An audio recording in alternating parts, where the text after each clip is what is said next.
Suatu hari Sabat, Yesus masuk ke rumah salah seorang pemimpin dari orang-orang Farisi untuk makan di situ.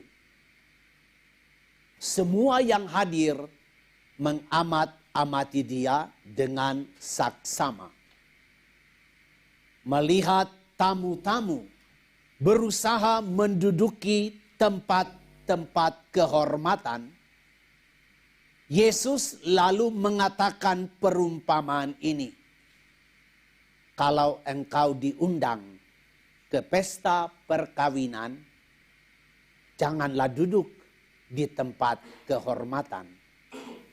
Sebab mungkin ada undangan lain yang lebih terhormat daripadamu. Jangan-jangan orang yang mengundang engkau dan tamunya itu datang dan berkata kepadamu, berikanlah tempat itu kepada orang ini. Lalu dengan malu engkau harus pergi pindah ke tempat yang paling rendah. Tetapi apabila engkau diundang, duduklah di tempat yang paling rendah. Mungkin tuan rumah akan datang dan berkata kepadamu, sahabat, silakan duduk di depan. Dengan demikian, engkau akan mendapat kehormatan di mata semua tamu yang lain. Sebab barang siapa meninggikan diri akan direndahkan, dan barang siapa merendahkan diri akan ditinggikan. Dan Yesus berkata juga kepada orang yang mengundangnya itu, apabila engkau mengadakan perjamuan siang atau malam, jangan mengundang sahabat-sahabatmu, saudara-saudaramu, kaum keluargamu, atau tetangga-tetanggamu yang kaya. Karena mereka akan membalasnya dengan mengundang engkau lagi. Dan dengan demikian engkau mendapat balasnya. Tetapi apabila engkau mengadakan perjamuan, undanglah orang-orang miskin, cacat, lumpuh, dan buta. Dan engkau akan berbahagia karena mereka tidak punya apa-apa untuk membalas engkau. Sebab engkau akan mendapat balasnya pada hari kebangkitan orang-orang benar. Demikianlah Injil Tuhan kita. Terpujilah Kristus.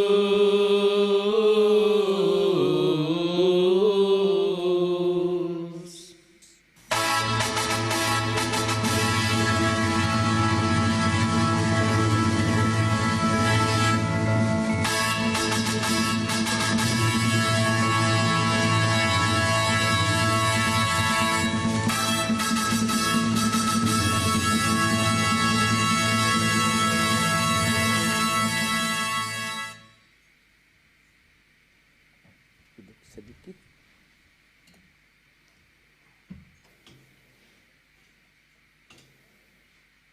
Kira-kira 44 tahun yang lalu. Sudah lama sekali. Saya baru jadi pastor waktu itu. Dan saya ditugaskan oleh uskup ke pedalaman Papua. Waktu itu belum ada jalan seperti sekarang. Kita harus jalan di jalan-jalan setapak. Bahkan tidak ada jalan juga. Kadang-kadang kita harus buat jalan sendiri. Dan jalan-jalan itu penuh dengan lintah-lintah. Pada suatu ketika, saya diundang ke satu pesta perkawinan.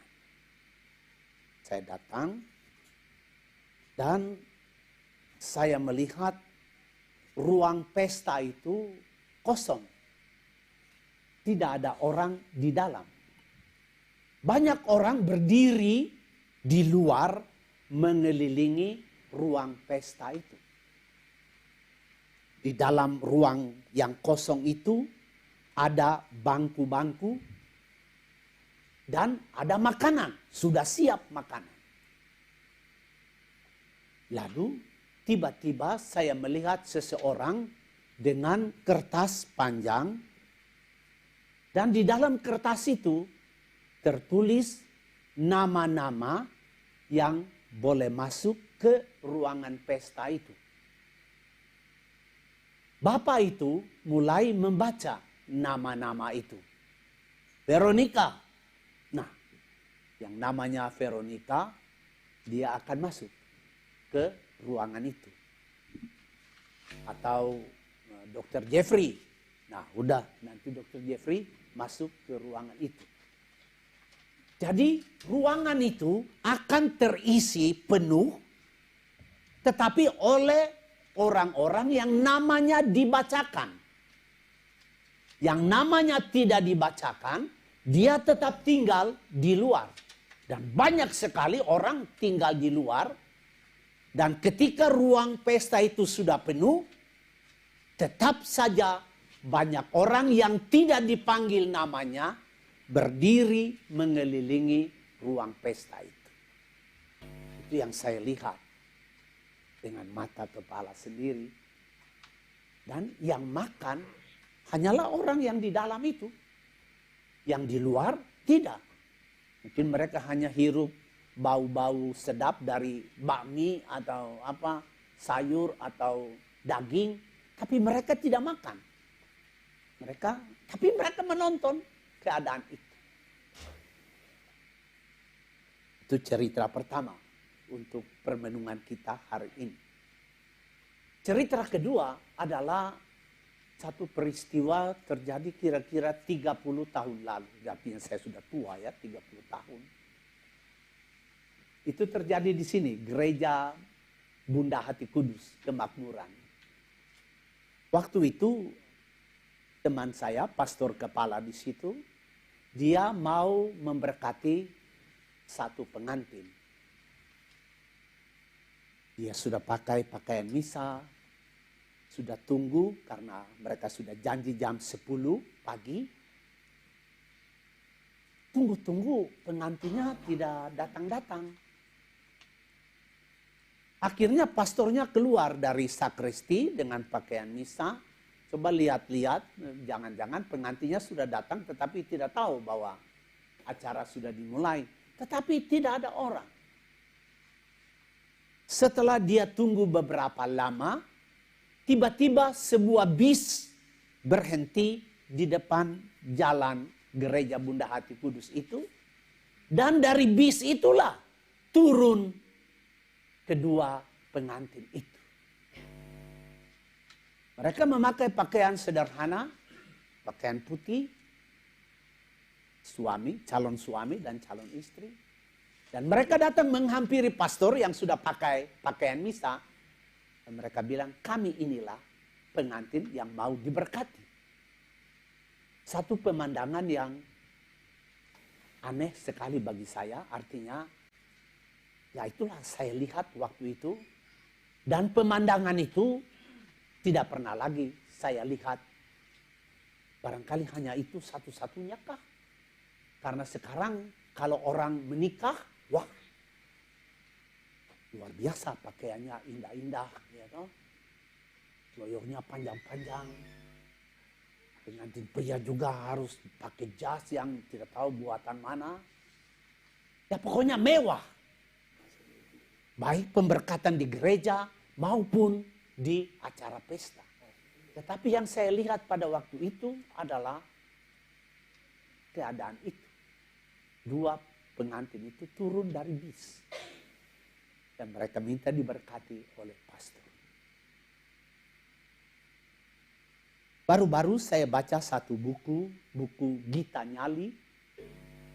Buku dari India. Dan di dalam buku itu ada satu puisi dari seorang anak. dia tulis puisi itu seperti begini. Malam ini sama seperti malam-malam lainnya. Saya akan berjalan sendirian di lorong-lorong ketakutan. Saya berdoa kepada Tuhan, semoga Dia mendengar kata-kataku ini. Sebab hanya Dialah yang tahu apa ada di hatiku ini. Dan aku minta Tuhan, bebaskan saya dari rasa takut ini. Tuhan, bebaskan jiwa saya. Itulah puisi dari anak kecil itu.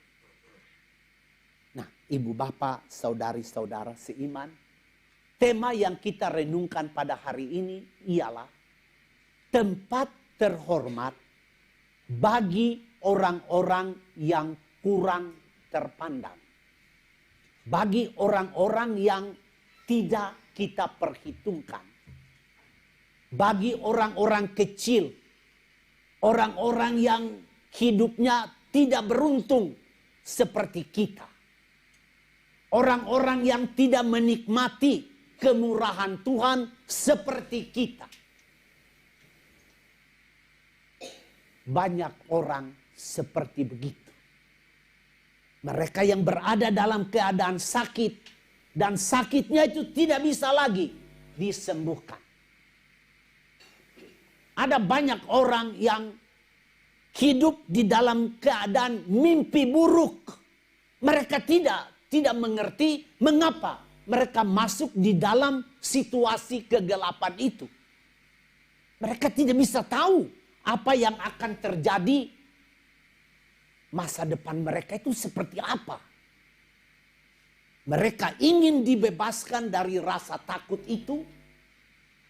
Mereka ingin dipeluk. Mereka ingin dicium. Mereka ingin dikasihi. Tetapi tidak bisa. Mereka tidak bisa.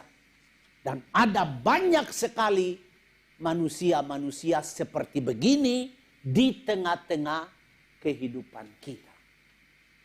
Inilah kelompok orang yang biasanya kita kurang memperhitungkan mereka. Kenapa? Karena kita tidak punya kepekaan. Dan karena tidak punya kepekaan, kita juga tidak peduli kepada orang-orang ini. Padahal hari ini Tuhan memberi nasihat kepada kita. Kalau kamu mengundang orang, dikatakan dalam Injil hari ini, untuk sebuah pesta, undanglah orang-orang miskin. Undanglah orang-orang cacat. Undanglah orang-orang lumpuh. Undanglah orang-orang buta. Kenapa mesti undang mereka? Karena Tuhan berkata, karena nanti mereka tidak balas. Mereka tidak punya apa-apa. Kalau kita datang ke pesta perkawinan, kita sudah bawa angpau toh di tas kita atau taruh di saku. Kita akan masuk ke ruang pesta itu dan kita akan menulis nama di buku tamu. Lalu kita keluarkan angpau dan taruh di situ kan. Tapi kalau kita undang orang miskin, orang cacat, orang lumpuh, orang buta, dia tidak punya angpau, dia tidak punya. Nah ini yang Tuhan katakan di dalam Injil pada hari ini.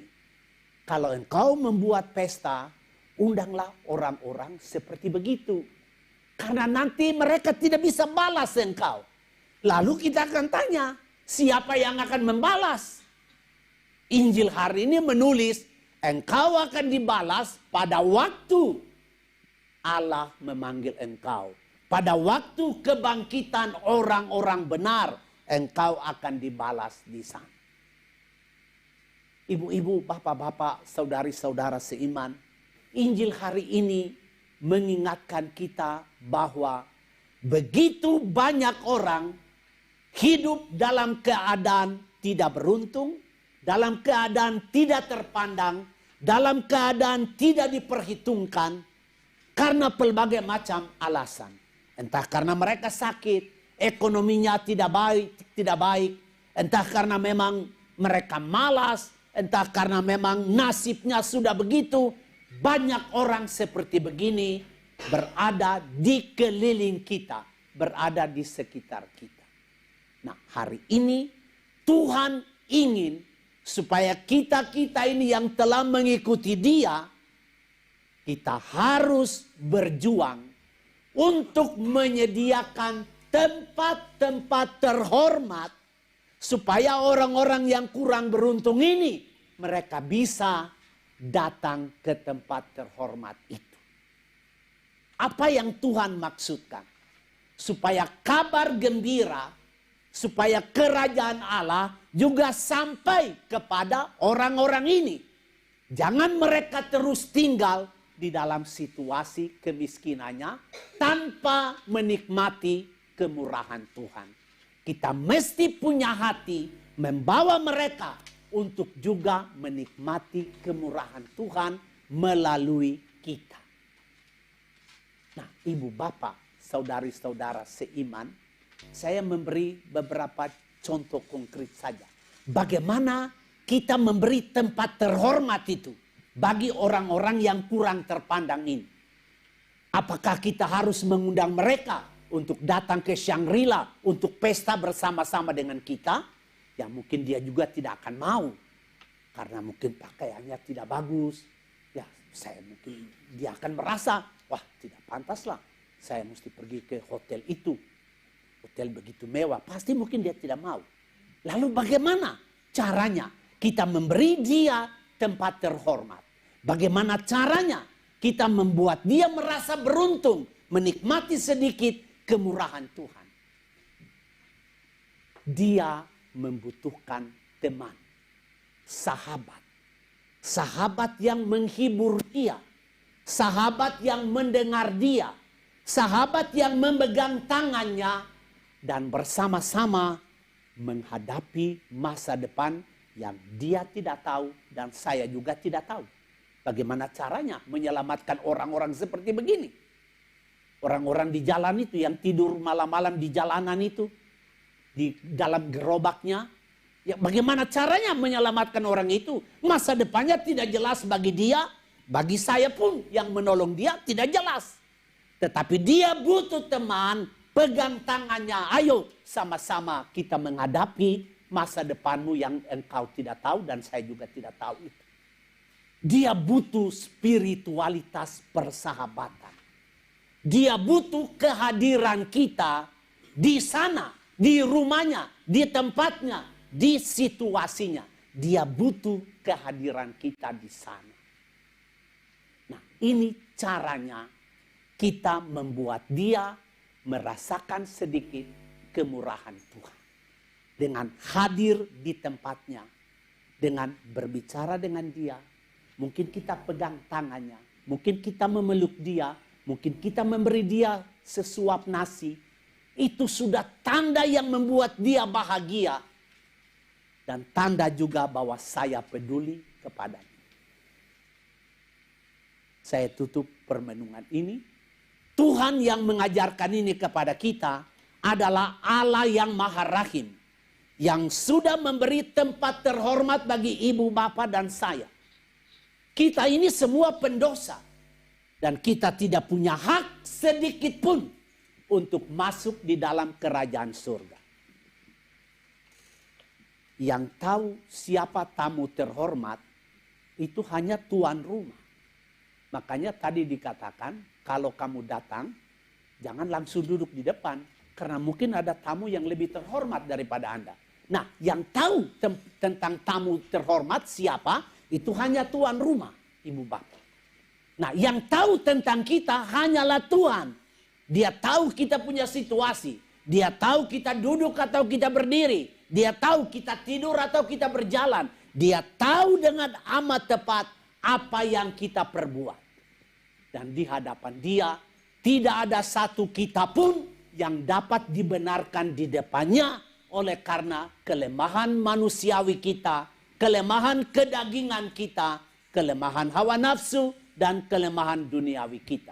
Tetapi Tuhan Yesus melalui sengsaranya, melalui salibnya, dan melalui kebangkitannya Dia menyediakan tempat terhormat bagi kita di dalam surga.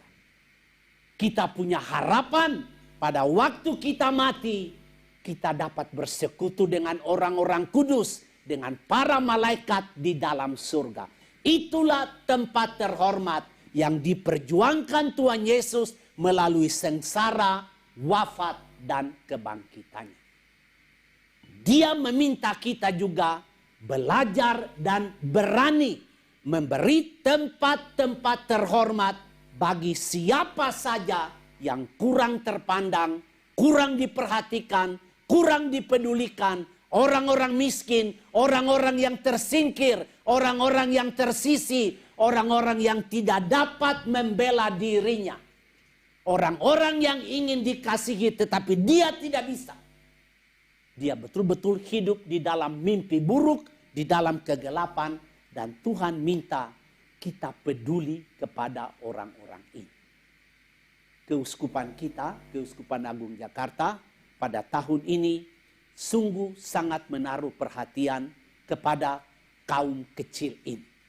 Mereka yang tersingkir, mereka yang miskin, mereka yang buta, mereka yang tuli, mereka yang lumpuh, mereka yang tidak bisa bicara, mereka yang cacat.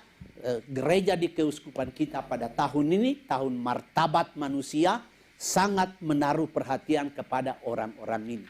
Kita pun diminta oleh Tuhan peduli kepada orang-orang ini karena mereka ini banyak dan ada di sekitar kita, hanya kita tidak tahu karena kita kurang peduli, kurang peka terhadap mereka. Nah, Ibu Bapak, jangan pernah ragu untuk melakukan hal-hal yang baik kepada orang-orang yang kurang diperhatikan ini. Saya sangat percaya kebaikan apapun yang kita buat kepada mereka, kebaikan sekecil apapun yang kita buat kepada mereka, saya sangat yakin Allah akan memperhitungkan itu sebagai kebenaran. Dan Dia akan membalas kepada kita pada waktu kita menyelesaikan perjalanan kita di sini dan kita menghadap Dia, Hakim yang adil. Dia akan memperhitungkan setiap kepedulian kita kepada orang-orang kecil ini. Moga-moga Ibu Bapak dan saya, kita pun membangun kepedulian kita kepada orang-orang yang kurang terpandang ini. Dengan kehadiran kita di tengah mereka, menyapa mereka, menggandeng tangan mereka, memberi mereka sedikit senyum, menyapa mereka. Dengan cara itu kita sudah membawa mereka dekat dengan kemurahan Tuhan. Dan semoga dengan cara seperti begitu, Allah menjadi dekat bagi orang-orang yang kurang terpandang ini. Dan mereka yang kurang terpandang ini melalui perbuatan baik kita bawa mereka dekat dengan kemurahan Tuhan. Amin.